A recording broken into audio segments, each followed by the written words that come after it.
చంద సంస్థలకు, print media, electronic media అందరికీ కూడా ఆహ్వానం పలుకుతున్నాం అండి.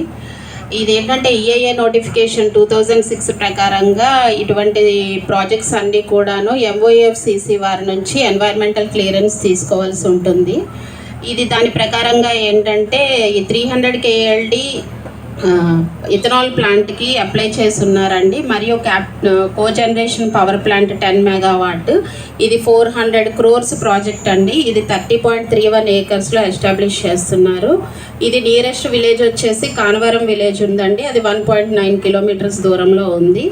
ఈ డీటెయిల్స్ అన్నీ కూడాను కన్సల్టెంట్ వారు ఇచ్చేసి డీటెయిల్ రిపోర్ట్ సబ్మిట్ చేసి ఉన్నారండి. ఎగ్జిక్యూటివ్ సమరీస్ అన్నీ కూడాను, అవన్నీ కూడా మనం ప్రజలకు అందుబాటులో ఉండాలని చెప్పేసి collector office, Zilla Parishad office, GMDIC, MOEFCC office Vijayawada, pollution control board office Vijayawada, zonal office మరియు environmental office Kakinada, Mandal Praja Parishad office, Tahsildar office, panchayat secretary office అన్నిటిలో కూడా ప్రజలకు అందుబాటులో ఉండాలనేసి అక్కడ ఉంచడం జరిగిందండి.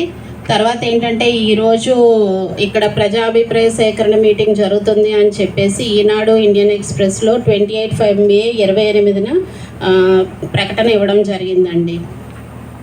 ఇవేంటంటే అన్నీ కూడాను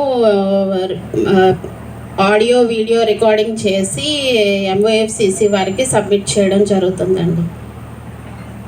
మీరు ఒకసారి